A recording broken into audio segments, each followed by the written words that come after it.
Assalamu alaikum. I think I've already sent the outline for this course.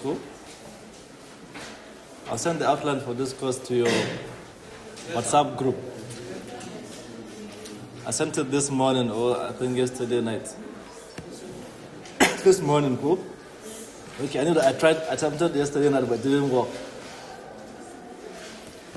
Because I was challenged with my data.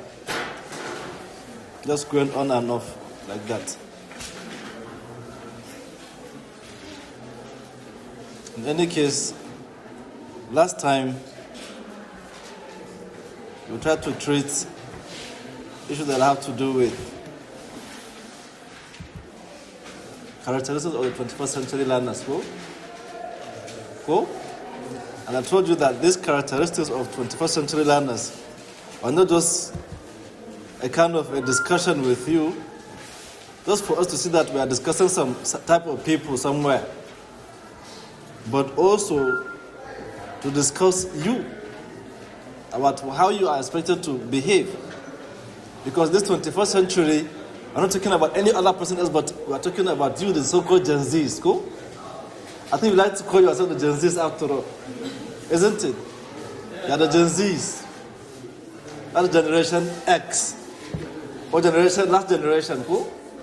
And I was like asking whether maybe after this generation we are all going to die. Maybe you are the last generation. After this generation, no any other generation is coming. Maybe this could be the last century we are talking about. But that was then. We said this week when we are coming, our intent is to look at the integration of technology into the classroom. How you make use of how you bring technology into the classroom. Cool?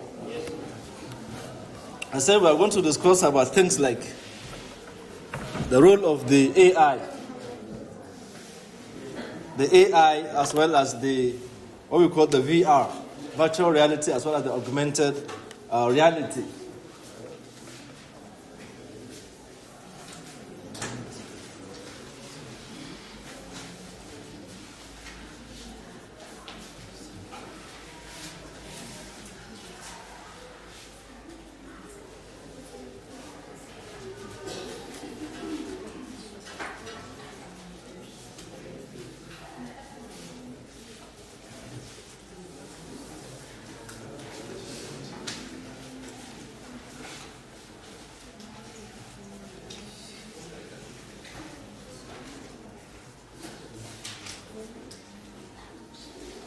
Yes, we all know that we are not only here to learn things for learning's sake, but also to ensure that what we are learning, we are going to transfer it into the classroom. In case if you are not aware why you are here in the first place, I will remind you, if you are in education, we are seeing you as a future teacher. We see you as a future role model. You might say that you don't want to go and teach in the classroom, maybe simply because you think that teaching is one of the least professions, or you can think about go. But whether you like it or not, even if you don't teach in the classroom, you will teach someone. You might teach your younger ones, or you will teach your own child. So by virtue of where we stand, we are all teachers anyway. Go? So, if you are going to the classroom, we already discussed what the AI is. I think, have you discussed what an AI is in this classroom before? To begin with the AI, one of my students call it the technological beast. One of my students call it the technological beast. Beast in that it's out there, it's kind of unleashed, such that it does what you don't think about doing in a year, with just a split of some 30 seconds. The AI can replicate data, it can create faces, it can create projects. With a few clicks, Just a few clicks. So this AI has come to stay. People have been have been having mixed feelings about the AI because they believe that this AI is kind of making you, the Gen Zs in particular, lazy in the first place. It has kind of killed the spirit of research, the spirit of studying, such that when you come to school, you don't just have to worry yourself trying to gather data on how to go about a particular course or subject. Once you ask the AI, it will give you everything that you need. With even plus, and it will ask you that if you want, I can give you more.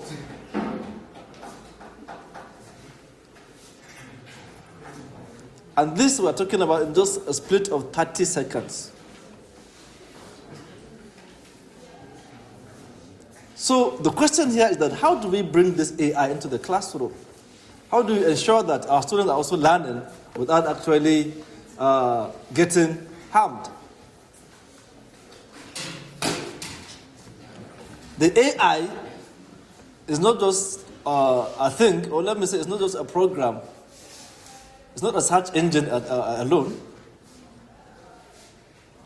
We call it artificial intelligence. Oh? Artificial intelligence.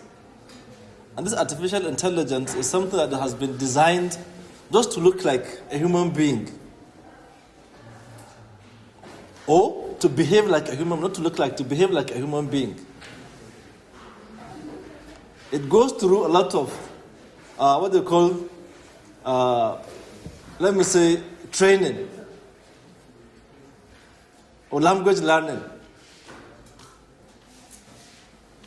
They use us as what they call the prototype. They will ask you questions about if you are a human being and you are asked this kind of question, how do you respond? So as a typical human being, they normally look at the best brains amongst us. And they'll be asking such kind of questions. Once that's your response, they put that response into the AI's database. Naturally, if someone does this to you, how do you respond? How do you say this? How do you say that? They'll tell the AI that. They'll put that into the, what do you call it? The repertoire of the AI. So that no matter how different kind of question you ask it will just be responding as if you'll be thinking as if you're talking to a human being. Cool? I think you have noticed that. You talk to it, you can discuss, you can gist. You bring problems, the AI will solve it for you. So the thing is, what we're trying to look at here, we're going to see how we can bring these AI tools into the classroom. These AIs are in various forms. The most important of them is the one created by the Open AI. Cool? The Open AI called the Chat GPT. The Chat GPT, that GPT means what? Generative pre-trained transformers. Generative pre-trained transformers.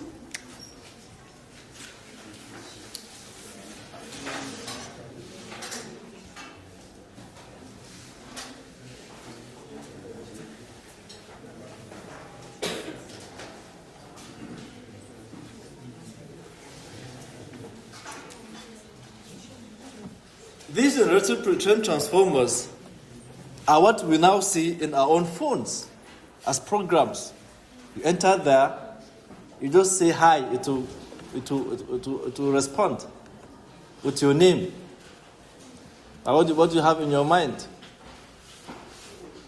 And if you like, you don't want to type, just activate your speaker. Just activate your speaker and you talk to it, just like a human being. Voila, you will gist. You gist seriously. And the most important part of it is that it has different forms of language inside it.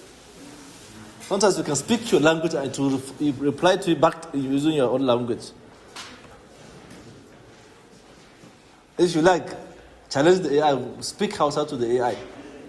And you'll be wondering, or you'll be surprised the kind of response you get.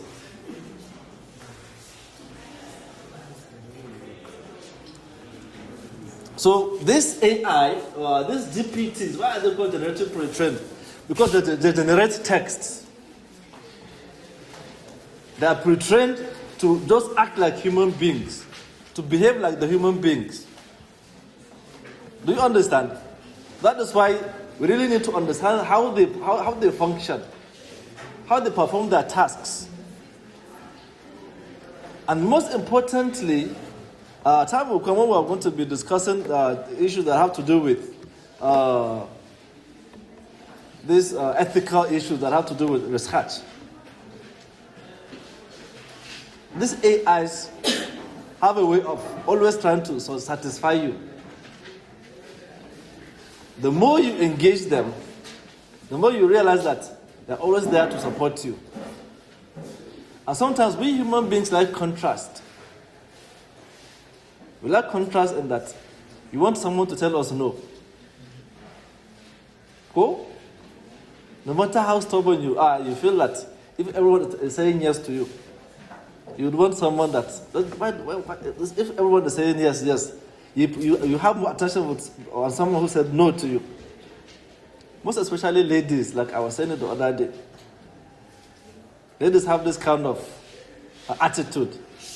If they have like 10 people chasing them, and there's another one there, maybe he's not even as up to the class of those ones. And he's just saying that, to hell with you, I don't care about you. She was like, all these ones that are right in front of her, it's not what she cares about. She's more interested in that guy that's not actually coming to her. Now, why is he not coming? When everyone is coming, why is he not coming? Go? That is their attitude. So that contrast is what we don't actually get from an AI. The AI is always there trying to have you. And we as human beings at a point in time will begin to feel like, why can't this AI tell me no? Go? And before you know it, you begin to feel that you just need a human being, not an AI. I don't know if I'm getting the point here. And this same AI has something they call hallucination. Not the hallucination that we normally do when they say you are kind of crazy. Cool? When you say someone is hallucinating, it's the kind of saying that individual is kind of getting out of his senses. Cool? That is what we mean to hallucinate. Cool? But if an AI says that he or she is hallucinating, that AI is simply telling you that it is looking for some information that is not there on the net. And you have kind of colored it to give you that kind of information. So if it hallucinates, which means it could contrive data for you, it will contrive. To just concoct some information and just say, this is it.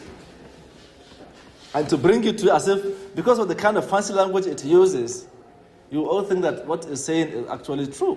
But in fact, it is false.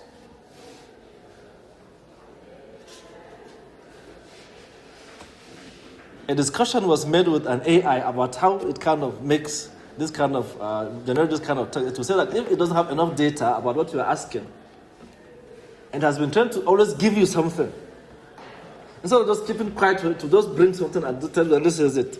And if you're foolish enough, you come and bring it and show the whole people that this is your own research. I did this. People will be asking you, how did you get this information? From where? Because people in the field will tell that you are wrong. Let me give you an example. A student was at the defense panel, a master's student. And that particular student was using a particular reference of a particular author. And he gave us one of the references there. Say T.G. Fafunwa. T.G. Fafunwa. T.G. Fafunwa. And he's talking about history of education. I was like, are you really sure? This is not the work of an AI. He quickly came back to his senses. He said, how did you know, sir? I said, because we don't have such thing as TG Fafonwa. The only Fafonwa we have is Ali Babatunde Fafonwa. It's Ebi Fafonwa. And you're giving us TJ Fafonwa. How did you find this TJ? He said, well, it was my ear that gave it. You see, this is how it makes you to become stupid. And in the first place, Fafonwa never said that kind of information. So if you're not careful, like I was telling you, I'm only bringing this to your information so that you should do your own research. Never say that you want to depend on an AI. Because you have found different ways of detecting when an AI works for you. The AI was told that it must give references. Because they know that we as academics would ask you to give references. So the AI just brought some rubbish and just put for the guy. I don't know if I'm getting the point. But this is exactly how it works.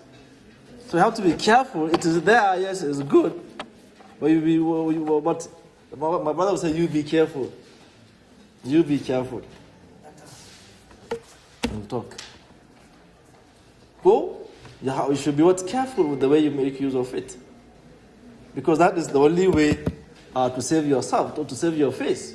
Because time would come when people will be thinking that you're ridiculing yourself.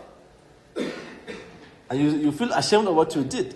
Because in some cases, when such happens, they can even kind of cancel your research.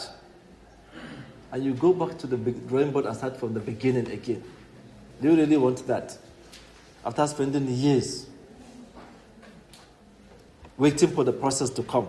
And now it has come, they say that your opportunity has been lost again. You have to go back to the drawing board and queue up again. All those processes. That is if you really have the energy to go back to the drawing board, Kenava. Because some will drop off. That is just the truth. So we have to be careful with the way we make use of this AI technologies. This ChatGPT, like I said, of course, it assists it can assist you in writing your own researches, and also maybe writing your own assignments, or maybe even just making a note for you. It can make a note for you to go and study. Cool? Just so that you can prepare for your exams. After all, we're telling you that in these days, nobody is going to be giving you notes. Don't think what I gave you is a full note, please. That is not note. That is an outline. I know some of you will now go and start saying that once they cram this and bring to the classroom, they will pass their courses. Don't waste your time. Go and read. Open up those issues that we are discussing now. Go? Because we only have those kind of points to get our own discussions. But not just to see, for you to just go and start thinking that AI has given it to us all. Let us just cram it and bring it back to the center. You only get not more than 30% of what you are required to get. Making those simple sentences and bringing back to us and say you have already treated the question. Yes, there is serious worry that you, these Gen Zs, don't like reading. Some of you don't even like to even write for people. I don't know whether or maybe because majority of you are here by proxy. Some of you are here by proxies. I will say it whether you like it or not. Meaning that you didn't sit for the exams that you used to get admission here. The person that I'm talking to, he knows himself or herself. You know that he didn't sit for that WAEC. Nor did you sit for the jam. Someone sat for you. They only gave you the points. And you are here presenting that this is my point. Yes, you paid. But when you come to this place, you must read. If you really want to attempt to see if you think you can pay here too, please try us. To see if you can pay your way out. So we always try to understand how these AIs make you. You can use the AI in making your assignments, your writing your essays, or answering of course complex issues. You have a complex question, you can ask the AI. Sometimes it can explain to you, because this AI has been kind of loaded with almost all forms of knowledge.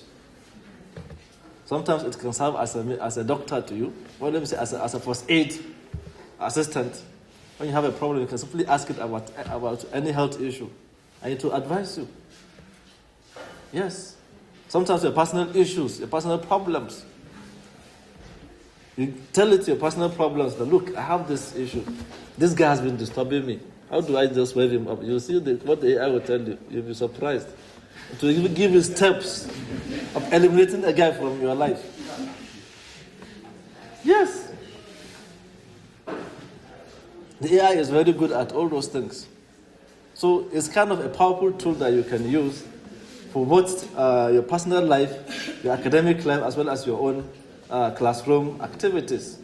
So you can use it for teaching and learning. Of course, even in the classroom, there's something we call the AI-powered tools. Like this, the Duolingo. There's something called Duolingo for personalized language learning and adaptive feedback.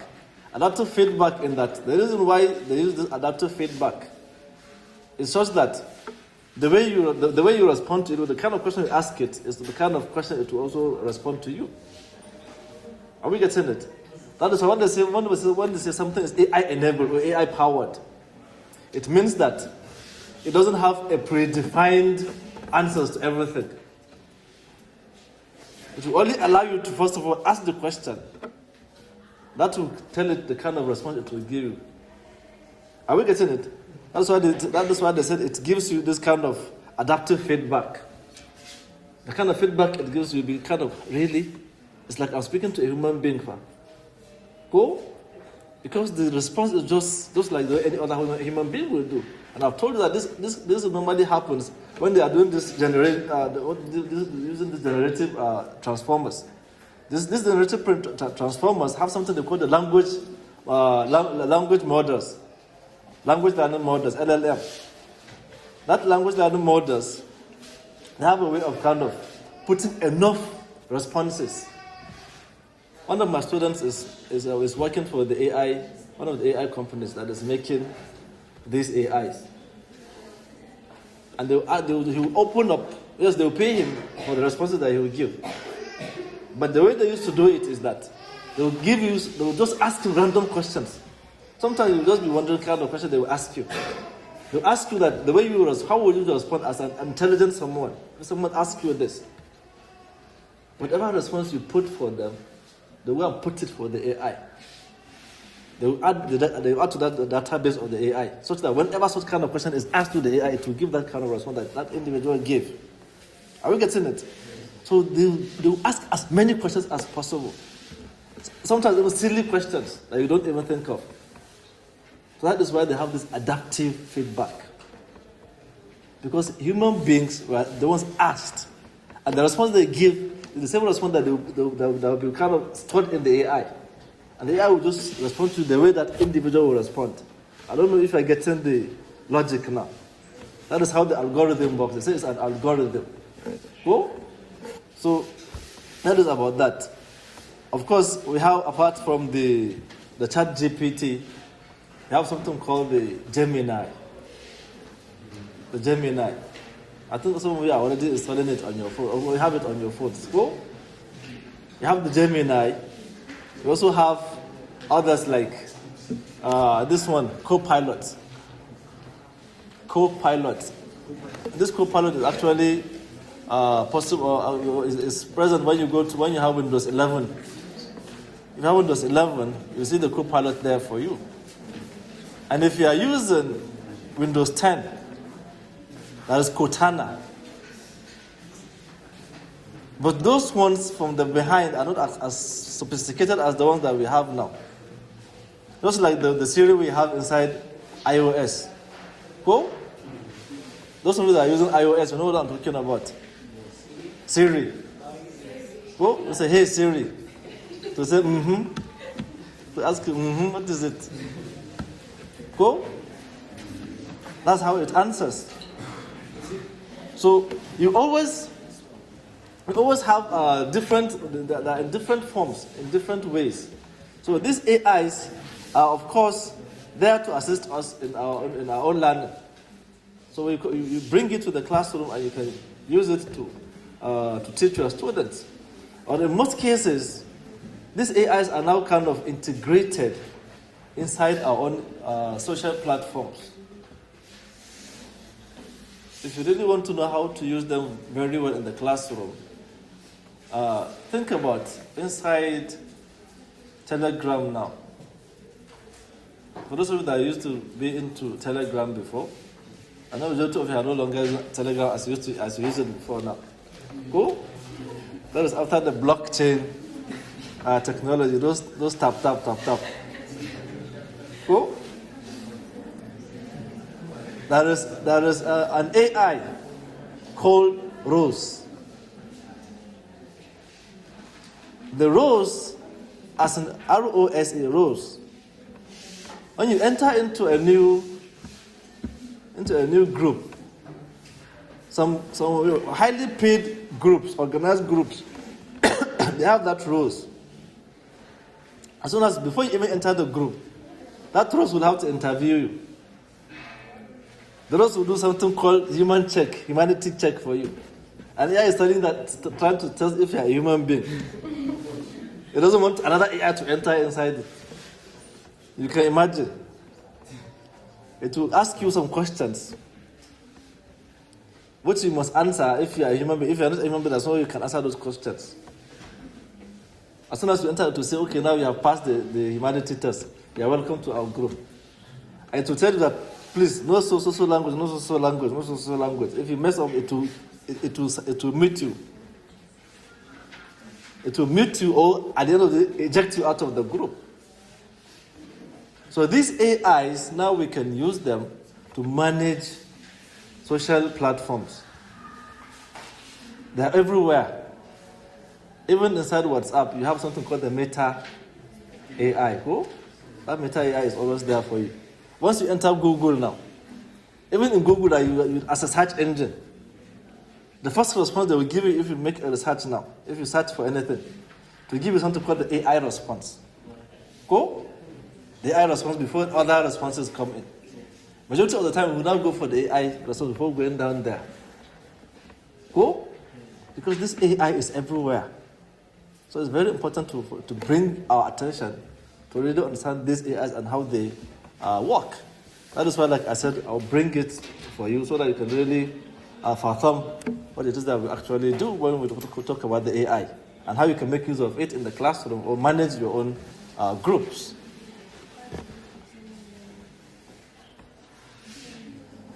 At the same time, you can still use the AI for automating and grading. Automation and grading.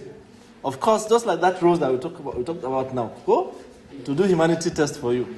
The same Rose, you can program it to do test for someone. Normal academic test. You put all the answers, all the questions and answers for it. Go. You program it just so that every student, as he logs in with his or her own registration number, the student will be welcomed because in the database, the AI will be told, will kind of be fed with all the number of students that are registered. Are we getting it? As soon as you are all registered, it will just tell you to put in your registration number and then your password. As soon as you do that, you enter. It will just open the normal CBT platform for you, like the CBT platform that you used to do now when you did your job. Go, just something like that. There's an AI-powered tool there, so you can use them even in our classrooms here. After all, they say very soon, even WAEC and NECO are going CBT, computer-based test. So everyone has to just really be on board. So if we are really called the Gen Zs, then it's high time we really understand how these things work, so that once we just reach there, using them is not going to be difficult for us. Because very soon you'll be going to the secondary school and they'll tell you that we have gone CBT.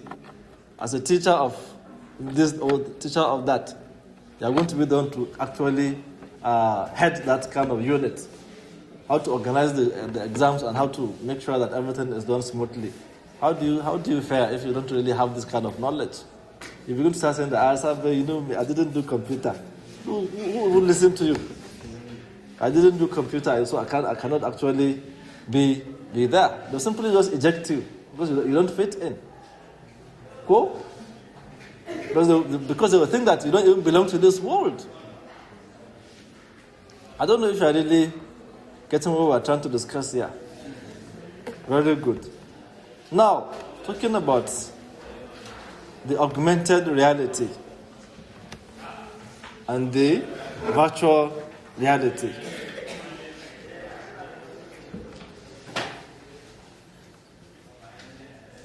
There is an app called the Google Expeditions. Google Expeditions. Because this Google Expedition is just like, have you ever used an app called Google Earth before? Google Earth. From the Earth. Our own world here, our planet. I want to call Google Earth.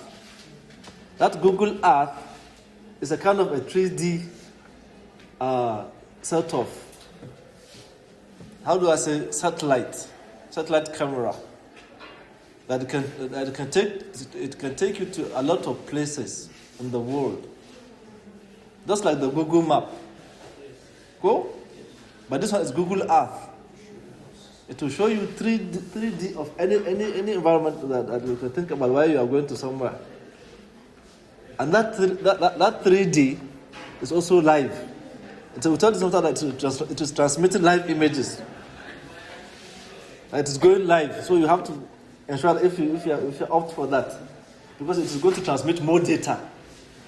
So if you're not the type that has unlimited data, just know when to exit yourself.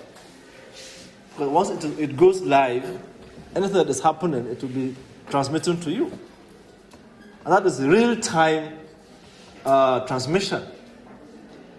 Are we getting it? So this is what we call the virtual reality. And that is what we call the VR. If you see us using the word VR, the virtual reality. Because you are seeing everything right before you. But in some cases, these virtual realities are sometimes predetermined environments. Such that it will only show you 3D of things around, but not actually live, broadcasted live. Like though you'll be using the Google Earth that I was talking about now. Because that Google Earth is talking about live pictures. Real-time movement. When you see someone moving, that person past that time, at that point that you're watching it, just like the way you watch live streams. Cool? I think this is not something new. We've been watching the live streams when we go to our own social media. Someone could just be videotaping himself or herself. Cool? As he's working, he's telling you that he's already, just like when you make a video call. Cool? So it's nothing new to us, of course. Then on the other hand, the augmented reality. Augmented reality here is something that we can bring in the classroom, most especially during our biology lessons. During biology lessons, we bring human skeletons. Cool? We bring human skeletons to the classroom. Not sometimes skeletons, in some cases, not all these skeletons that we're talking about. You see that if someone is in the classroom, you can just bring, I can remember in my biology classes then, they bring an alligator for us. They put it inside this culture that you find out that the way you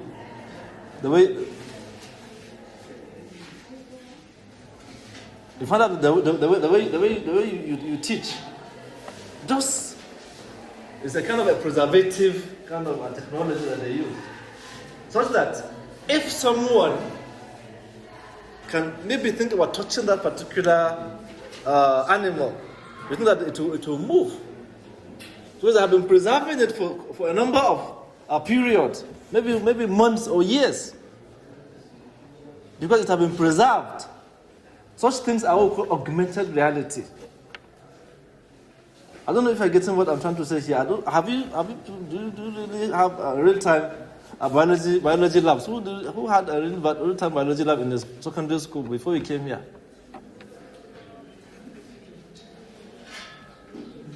Biology lab with a lot of things, augmented realities there. Skeletons, animals of different shapes, plants. Cool? I don't know if our private schools are really bringing those things there now. But I can still vividly recall in my secondary school back then, even though it's not an ordinary secondary school, we'll have all these things that I'm talking about. I'm just remembering what I saw in my own secondary school time. That is what I'm talking to you now about. Not something that someone taught me or told me about. You see a lizard, or a live lizard, but it's dead. Looking so fresh, but inside water, inside some kind of some solution. You come close, they will say this is that, and you'll be studying it live. This happened, and at the same time they'll bring human skeleton to you. Real-time human skeleton. You touch it that this is the vertebral column, this is that. This is what we call augmented reality. Are we getting it? That's what we call augmented reality. That is how it works. So you can also bring these are actually used to make us really how we call concrete learning. This so-called pragmatic knowledge of experience. Cool? People did 105 last semester. Cool? So you can remember what we're talking about in pragmatism. Talking about practical learning. Learning in real time. So this augmented as well as the virtual realities are what we're actually talking about when we're discussing such pragmatic classes. And through these VRs, this virtual reality, we can sometimes go through time.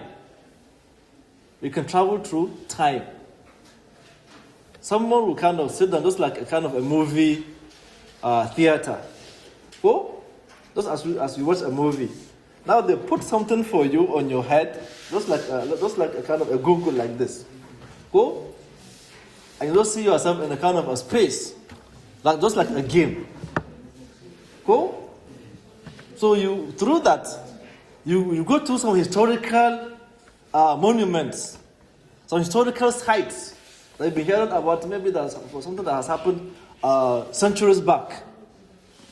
So through this kind of VR, we have a way of going back through time to see those things in real time, or how they actually transpired. And this can also help us in keeping that memory without easily forgetting. So this is how we can bring technology into our classrooms. And this will make us to have what we call concrete learning. The most important thing that we've been talking about here is so that when you are learning, you don't easily forget. This forgetting is a serious problem. We want you to kind of be to escape from this kind of let me say disease. Majority of you now, by the time you reach level 2 or 3, you're going to say that you have forgotten the courses that you even did in level 1. I could recall at a point in time while we were in level 400, and I was gisting about a particular course we did in level 1 to one of my colleagues. He was like, so you can still recall what we did in level 1. I was like, it's not about those level 1. What I did in SS1, with JS3, I can still recall it. Because the kind of learning I did back then was not learning to cram. It was kind of an experiential learning. Everything we did back then was real-time learning. Even though there was no such kind of technology as we have now. But it's not a distant past we are talking about. This was talking about the 90s and 2000s. Cool? not more than 20 years back. So it's important you recall very well when we're talking about this AR as well as the VR. And now looking at things like gamification.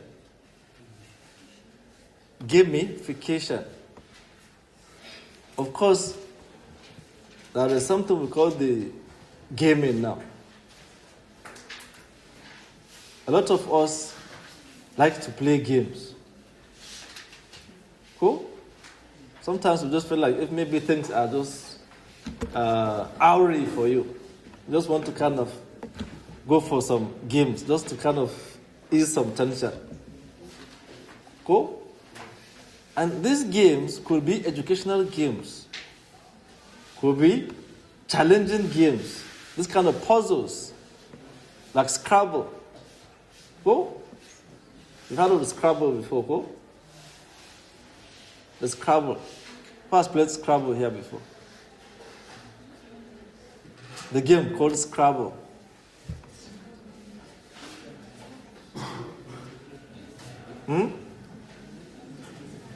It's only when I start mentioning Call of Duty, that people will start raising up their hands. Cool? Cool? Okay, who has played Call of Duty here? Nobody has even played Call of Duty in this classroom. Kai.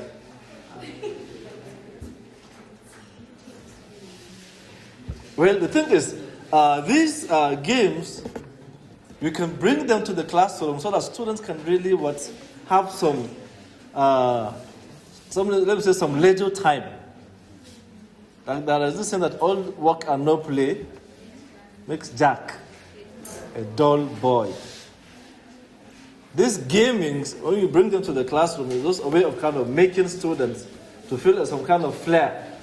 Let them kind of have this feel of ease. Are we getting it? Inside this, we have an example called the Kahoot. The Kahoot games. That is K-H-O.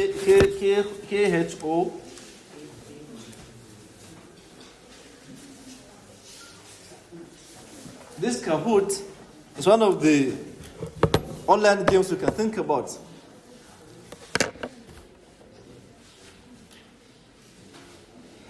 Another one is called this Minecraft. Minecraft. There are so many of them. When we're talking about this gamification. Because in this 21st century, when we're talking about 21st century education, we always try to bring to the classroom, to the student, what they can actually interact with. That is why if you really want to kind of program your child to really have this thing called language, let them be exposed to the language in the first place. Don't just say that I'll to the resource age or the resource time before we give them this kind of games. I have a kind of programmed flash. Once a child is 3, that is a year before the child enters into primary 1, or let me say nursery 1, I'll begin to show the child some videos, what we call the preschool rhymes. Go? These preschool games. Sometimes they are in form of games, sometimes they are in form of just nursery rhymes. Once the child is kind of interacting with that, before you know it, the child is going to be active. As soon as the child is, of course, they'll be speaking the language that he doesn't understand in the beginning. Go? But as he or she continues to interact with such kind of tools, the child will be, whether you like it, will be smart.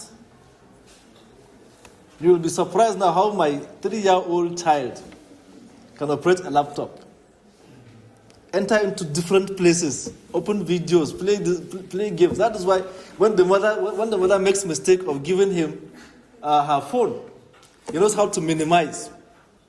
He will minimize and he will enter into her TikTok. From Twitter, he will go to Facebook. We see the child just going through those reels.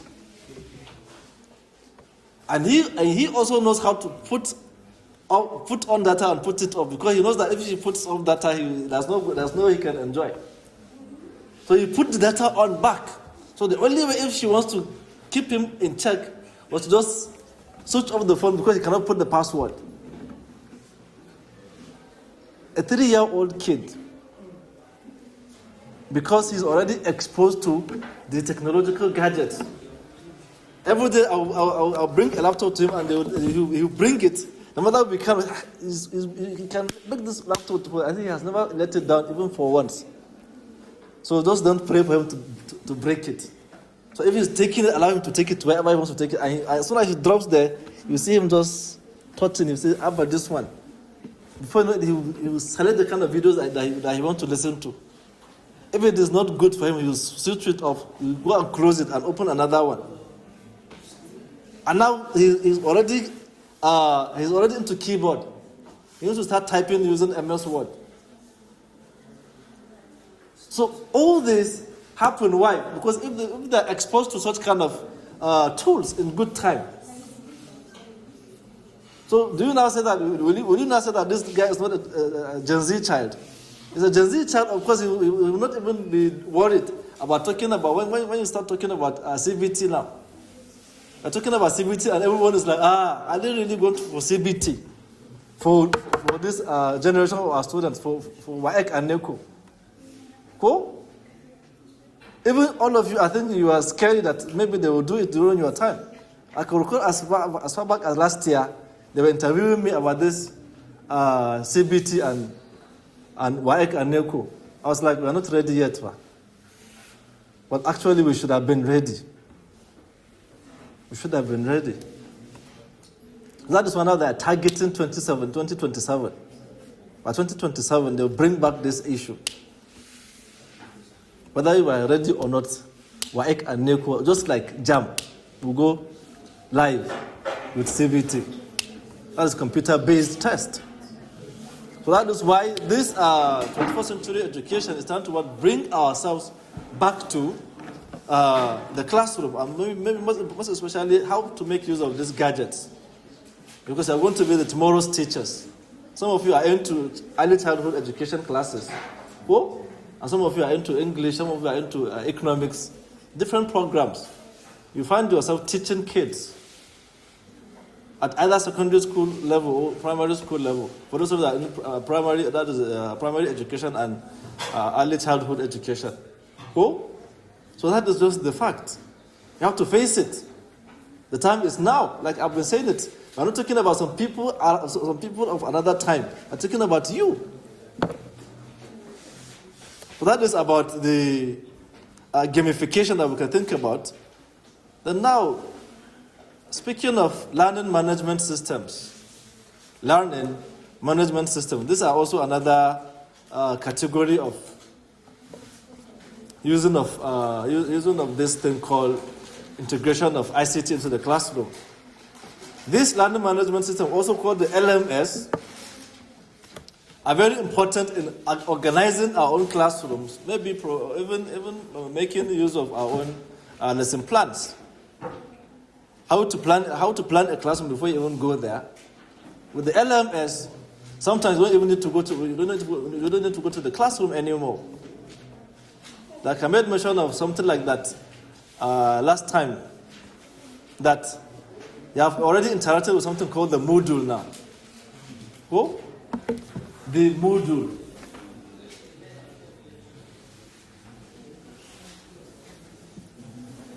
This module is there such that you don't see us in the classroom anymore. You only see our videos, some of which we now put on YouTube. Go? Just like the way you used to see my lecture somewhere. Those lectures are actually started from the Moodle. That Moodle was why it all started, it all began. They will say that they would want us to kind of videotape ourselves. Most especially during the COVID period. That is COVID-19, of course. There was this issue of saying that we need to go for virtual classrooms because the physical contact are going to be dangerous. Most especially for GSP classes. Being that you see that maybe in a class of this, even this class is not actually being enough for you. As you're up to like 172 in this classroom. 176 or thereabout. Go. 170 plus. In another version, that is when we did the 101, knowing that 101 takes almost all the other departments. There are 192 then. So imagine the whole of this faculty in a GSP classroom, where all of you are going to be there. And there's an outbreak of this COVID. What do you think would happen? The casualty is going to be too much. Are we getting it? So that was why they said that definitely, even if we are coming back to the physical classroom, for GSP, let us just see how we can minimize. Let us maintain this practice. Because time would come when we will definitely go virtual all through. Even if we don't go virtual, at least it's an avenue for us to explore. Because sometimes you don't always have to be, you can't always be available physically. When you can't see your class, when you can't see your students, you can easily transmit those kind of lectures to them.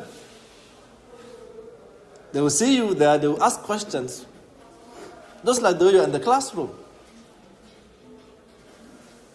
Some would even say that they prefer the YouTube videos than the physical classroom, because sometimes the physical classrooms are overcrowded, and as such they can't even hear you.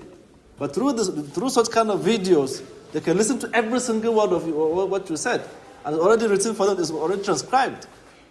Most especially that kind of whisper that we've been using. My friend came to my office this morning, and he was listening to one of my classes. I just told him that I made a subscription of one of the transcription softwares, 15,000. He was like, really? Are you really paying this much? It's just monthly. I paid 15,000 for that particular software every month, and I'm okay with it. He was like, but how much are they paying you for this? I was like, do you really have to be paid? The most important thing is the knowledge is there. And at least if I die now, I've left something behind that can actually stand for me. What we call the Sadaqat Jariyat and go. He was like, you're still there with this, you're going to die again. This is my friend that just left now. I was like, even if I don't talk of that, I'm going to die. I'll definitely die one day. We don't need to deceive ourselves. Whether I talk about it or I don't talk about it, one day I will surely die. So why not just talk about it when it comes to prepare for it? If you don't talk about death, there's no way you prepare for it, and it will catch you unguarded. So just prepare for it, so that when it comes, you know that you have already done your part. You don't need to regret anything. And he was so shocked that you and this your death issue. I don't want to talk about it anyway. But I said that I will still talk about it if I want to. But it's a fact whether you like it or not. So speaking of this LMS, Learning Management Systems, we have the Moodle. You have something called the Google Classroom. You know about the Google Classroom, I go. Majority of you maybe are into those classes. Perhaps. Through the Google Classroom, you can interact live with your students there. You teach, they listen, they respond. And if you like now, even without the Google Classroom, WhatsApp is also there for you. Through WhatsApp group call, you can teach. Go, just like the way you teach using Zoom. But Zoom is more kind of organized, such that it has a lot of control. You can mute everyone as you are speaking, so that some speaker cannot just be interrupting what you are saying. Go, so that you don't really have when you are using WhatsApp call. When people are making noise, someone is not muting his speaker, you can easily interrupt the process. But through Zoom, you have such kind of control. You can mute everyone except the person that is allowed to talk. And within Zoom, You can also raise your hand to show that someone is raising his hand, and you just give that person permission, open the speaker, and he talks. He asks whatever question you want to ask. After that, you ask him to meet himself. Cool? This way, you can have a very good classroom. So through this kind of what we call the classroom or the Zoom, you can have seamless classes, seamless online classes. What we're trying to say here is that sometimes we can't be available all the time. And if you're not available, then how do you augment such kind of instances? I'm not just saying it as someone who is already doing it now. Of course, I know that I'm doing it. I'm saying it so that when your time comes, you will do the same. Because I'm talking about you as teachers now, not me already. I'm already there. Cool? Well, I say I'm already here. We're talking about you now. We're talking about the trainers now. So when you come to the classroom and you find out that you can't come, maybe you are somewhere. You just log online. Tell your students to also be online. Before you know it, you will not miss your classroom. Cool? That is how we make use of these learning management systems. The most important thing is, someone is talking. Someone is like talking. Cool?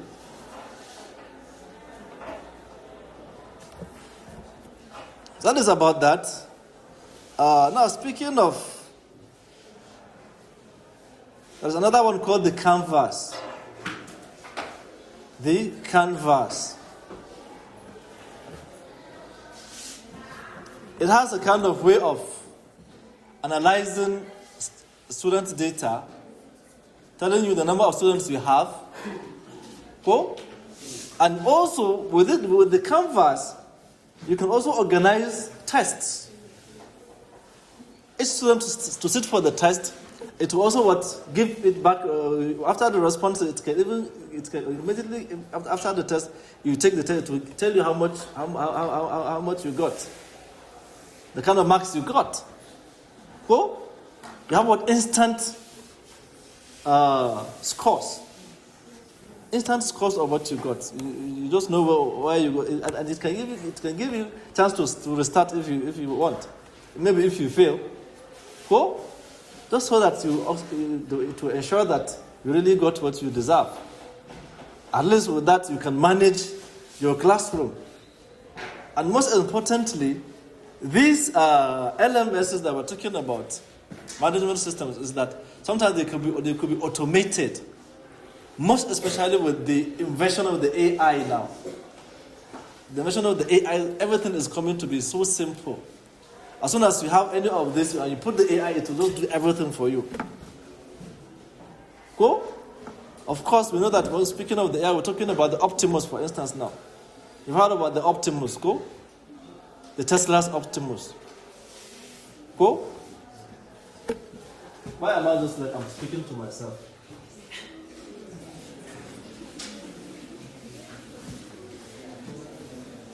Is this new to you? I just heard about the Optimus for the first time. The AI-powered robot. They are robots, what they call the humanoid robots. Oh, just like human being. This Optimus is designed such that it's a normal robot, but it has the brain of the AI. And it's kind of made so sophisticated that it can sweep, it can clean the house, it can even do dishes for you. It can serve you coffee. It will sit with you and just like doing this with the AI. It was introduced, I think, last year by this person, Elon Musk, from Tesla. Of course, you are aware of the self-driving cars. Cool? The self-driving cars are there. But the Optimus came after the self-driving cars. And just like a few weeks back, there was an update on the Optimus. That the Optimus is now trying to kind of have even this combat skills. You just do kung fu with the robot. Yes. Because it is every day they are researching, they are evolving. Just so that they can show you that they can really make this kind of movements with it. Because it normally works so kind of robotic. They don't want that robotic way of working. They want it to just work like a human being. So that if it falls down, it can stand on its own without having to be held to stand. Are we getting it? That is why they are always moving ahead. So the optimism is already there. So that is why these LMS, if they are AI powered, they are so easily to manage our classrooms. It can give you a lot of description, a lot of analytics about what is happening in the classroom and how many students we have, and at the same time, what are their scores. The average score about a particular performance. It can give you all those things. Grading and even scoring. Such that before you know it, you don't have to even interact with the students physically. This is where we're heading. That is why everyone is now crazy. After noting that all of us must go online. Go? I noticed that all of us must go online. So now you have something called BBK data. You have G-cancel data. You have this data. You have this number to solve. Go? Everyone is crazy trying to sell data now. Because I've noticed that almost all of us must go online whether we like it or not. That is where the market is kind of refocusing. Cool? Even the mobile what do you call service providers? The internet service providers now. That is speaking of MTN, Airtel. I've noticed that we use more data than the credit we buy for calls now. So the attention is now coming back to making data more expensive than the card we buy. Yes, it's not. You know that we can't most of the time just buy data directly. We have to sometimes buy the card first and then we convert it to data. Cool? Isn't it? That is what we normally do. Even though that we know that if you're using your bank apps, you use your banking app, you can buy the data directly without actually having to buy the credit. Cool? But they have made it such that if you go through the credit side, they will give you some more advantages than when you are buying the data directly. So that they will encourage you to buy the card, not just the data itself. I don't know if you're getting the gimmick here. That is why it's very important we learn to make use of these learning management systems. Now let us look to the next item, which is the future of online and hybrid learning. The future of online and hybrid learning.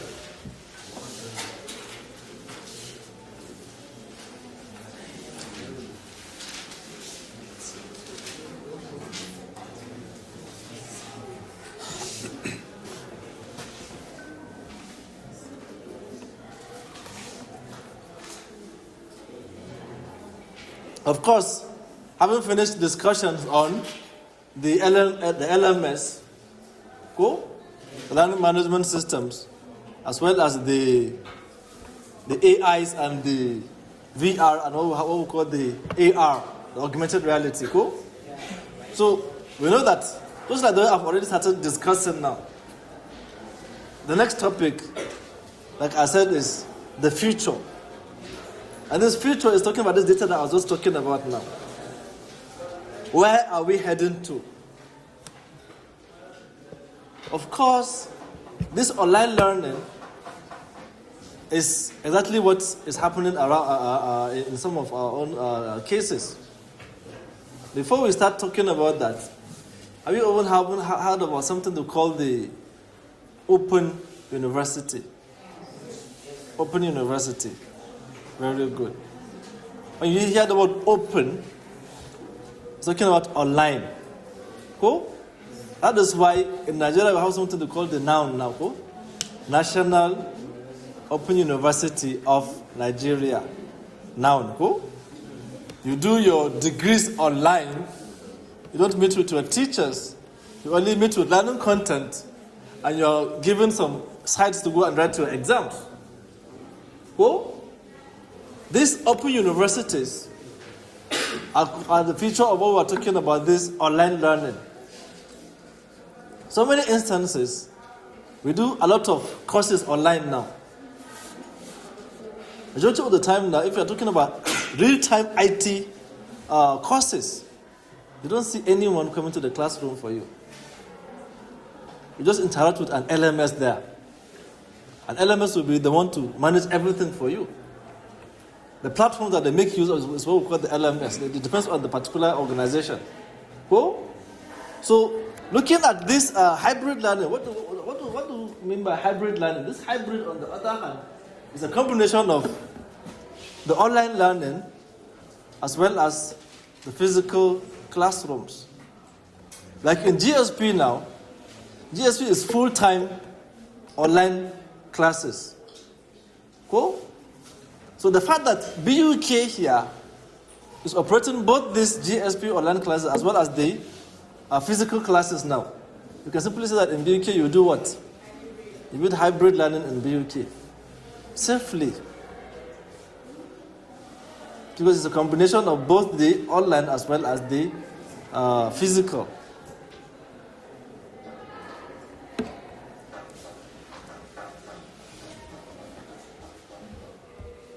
That is why these e-learning platforms is very important we know them so that we can go there and also learn about how to use them.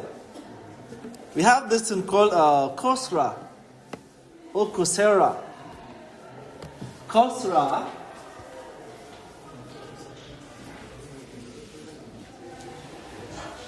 this Coursera is there just like a normal open classroom.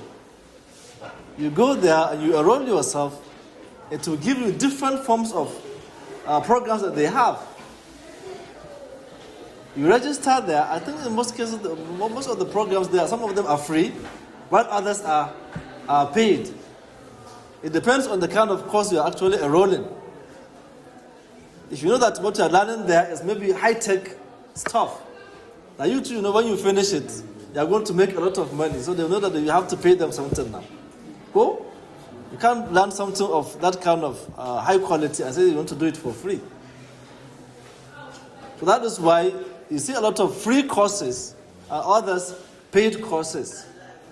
You enroll and you register and they'll give you the kind of weeks you spend, the kind of hours that you will need before you finish a particular course.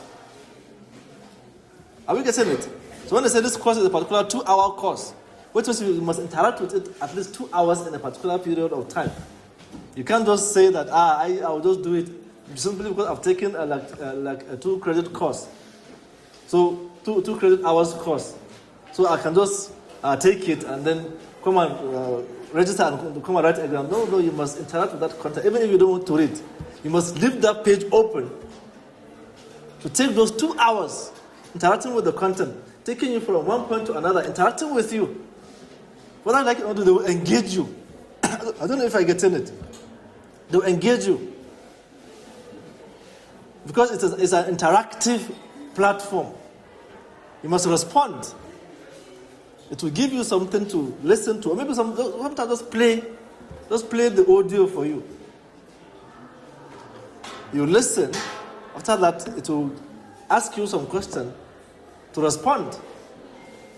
Or it will tell you that to touch for the next slide. Go. After you finish, you continue like that. You have something called edX. edX, from Education X. That one too is another online platform. You have Udemy.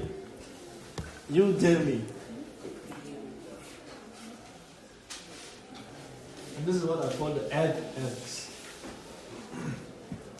All these are online learning platforms. They are there for you. Just Google it. Go and follow their site. They will guide you on what to do.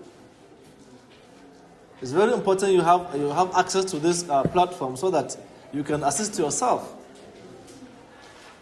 That is why we're talking about 21st century education. Another very important one here is talking about the Khan Academy. Khan Academy. Khan from this Indian Khan. Who? This Khan Academy is also another online learning platform. You can go there, interact with it, and they will teach you a lot of things. You enroll into their programs and you pass. And the most important thing about this online platform is that when you finish, they will certify you. Once they give you that certificate, wherever you go, they will recognize those kind of certificates. That is one thing about them.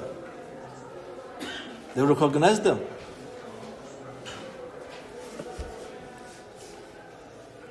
So that is about these online platforms. Now, it's important we look at the challenges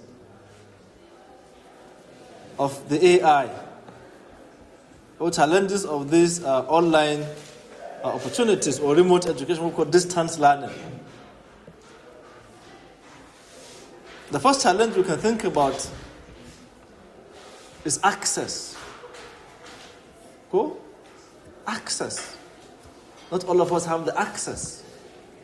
Not in terms of saying that I don't have.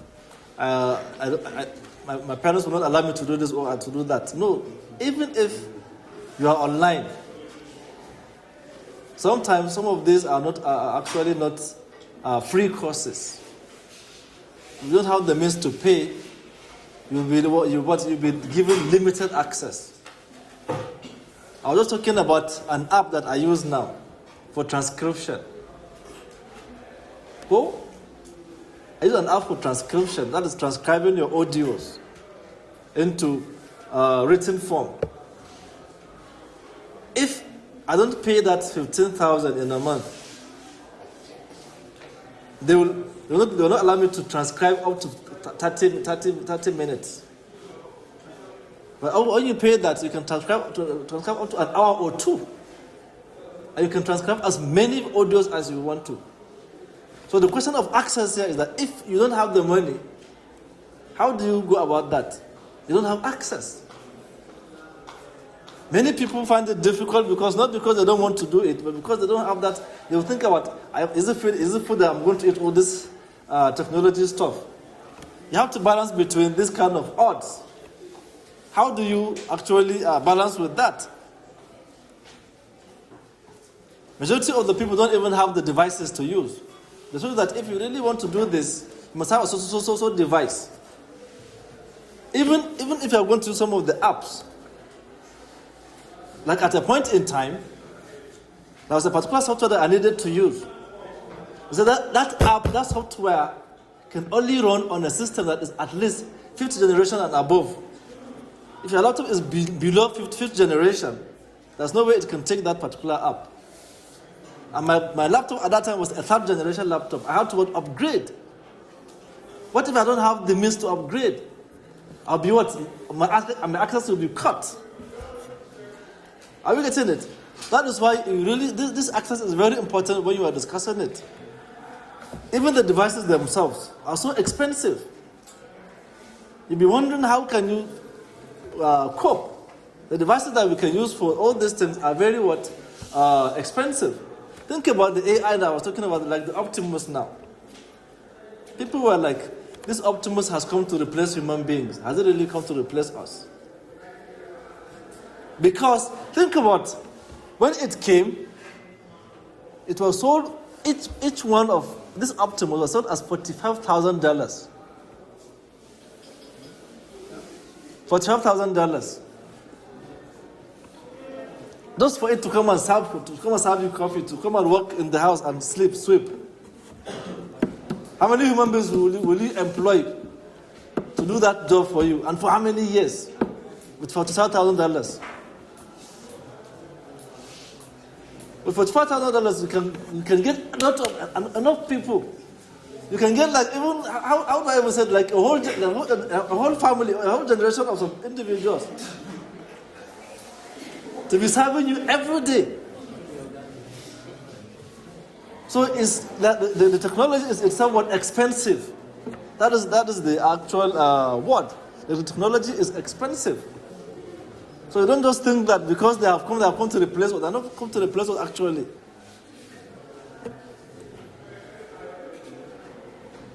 However, the most important thing is that when you look at the opportunities they kind of give us, it's also very wide. It is kind of giving us an alternative to life. It is giving us ways to kind of break barriers. The way we normally have,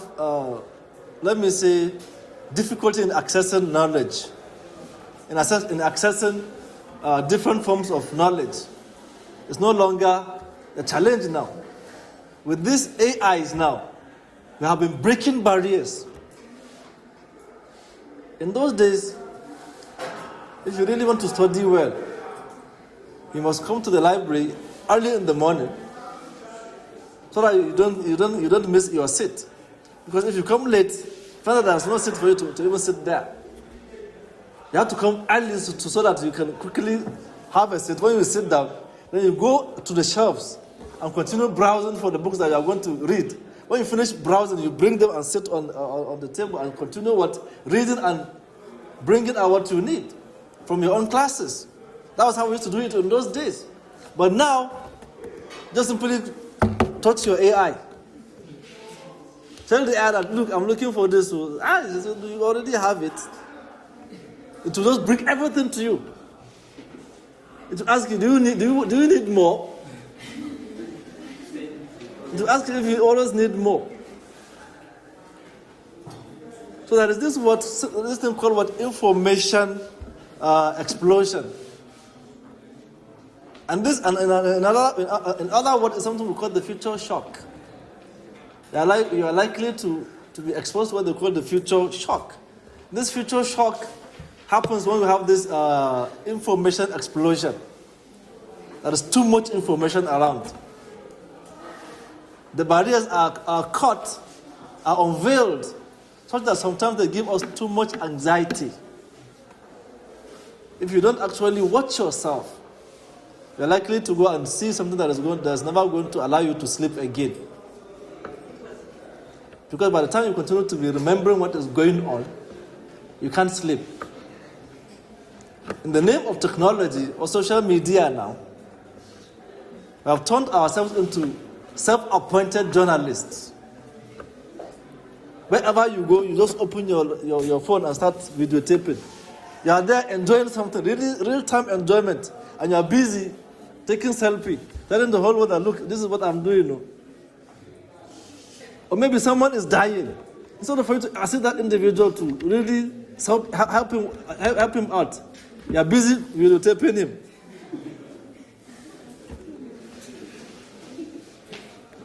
So that they will say that the real came from you, that you are trending. Just so that you can trend.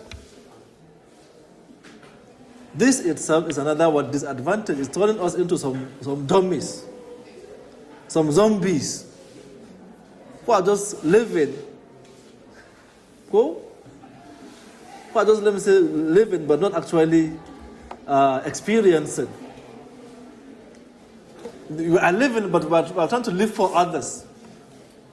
Instead of for us to enjoy that time, that quality time that we are actually enjoying at that time, we are busy videotaping ourselves for someone who should just come and give us a like.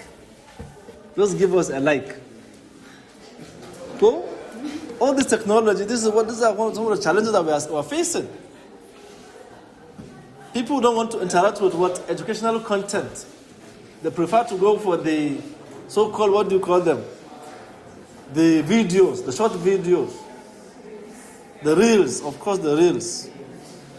That is why any app that wants to actually trend now, if it really wants to trend, then it has to introduce those videos into its own platform. It was like TikTok was taking over everything before. Cool? Facebook was only just showing pictures and statuses. But they realized that if they really want to make it, they have to also introduce those reels too. Now Facebook is also bringing reels there for you. Cool? Even YouTube. YouTube also has its reels now. That's why it's meant for videos. It's also bringing reels too. Cool? The TJ doings are there. Cool? That one I like playing that song of this guy, Chilla. Cool? My darling. Cool? Just showing people playing epic failures. So all these are kind of challenges that we can think about, as well as opportunities from this. What do you call this? Online contents. Of course, the example that they are easy for. We have ease for the way we kind of access data, the way we access information, but at the same time, the same information could be toxic. It could be toxic, so you have to know how to control it. Are you the master of yourself, or are you allowing it to control you? We say, "God, I want to empty this chicken started data." Or we say, this chicken started data. No, when you are the fool, you are busy scrolling through the reels, and you think that you are watching a video, you are transferring that content, and without you paying for that. You really think it's the reason why everyone is now selling data now? Everyone is now selling that content. We now have something called content creation. Go. That content creation is paying some people.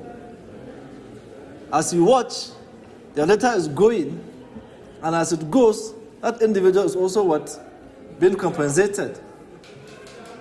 That is how they do. So you have to be careful with the kind of information you just allow yourself to be scrolling. Go for something purposive. Go for real-time content for learning. Learn something that is going to be beneficial for you, not just simply just to laugh it up and then you start crying and your data is finished again. Cool? So we have to actually discipline ourselves.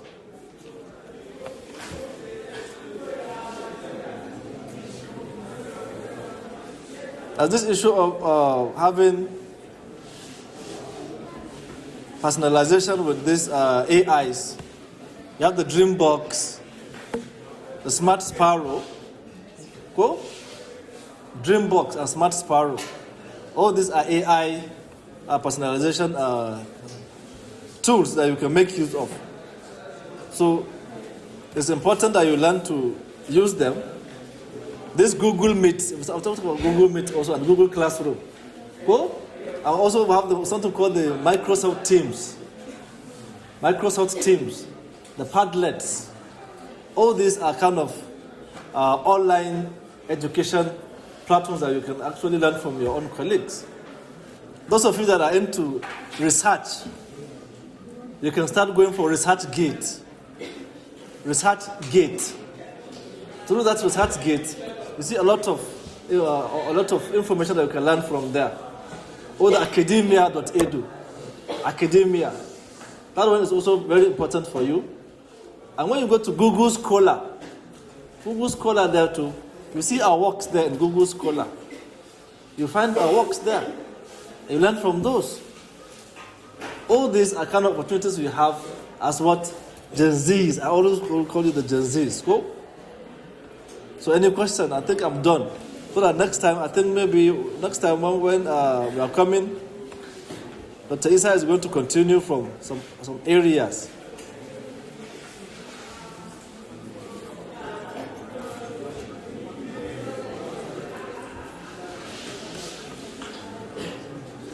Any question? Which means you're all clear. No question? That means I should ask mine. As usual, I will ask mine. If you don't ask, I will ask you. And I'll be able to choose who answer me. I'll be able to choose.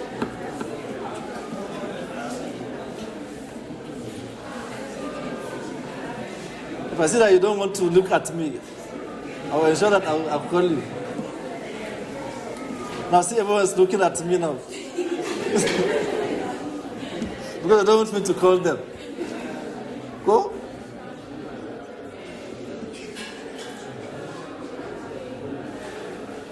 Yes, my sister. What is your name? Zainab. Zainab, tell us.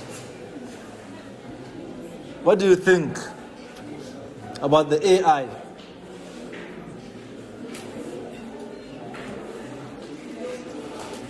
What do you think about the AI now? We've been talking about the AI. What do you think about it? What are your feelings towards the AI? What do you have in your mind that you want to think about the AI now? Nothing? Right, that is powerful. Habibu. Last time you didn't answer my question. So you answered me today. Tell me about what you feel about the AI.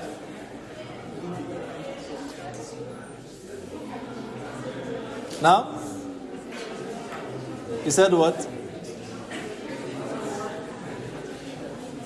Your voice is down. You're hungry. Rua, tell your colleague that and she will tell me if you don't want to talk. Of course.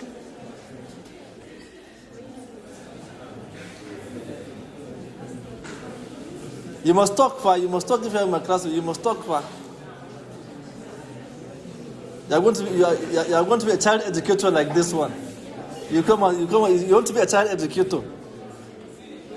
You want to be a child educator. And you don't want to talk. That is bad, Fa.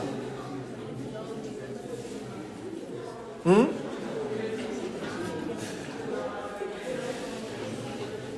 not feeling well. Okay, she's sick.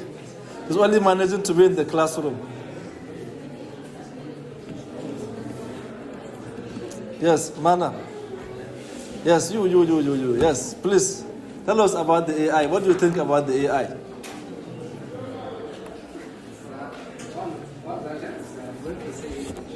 Yes.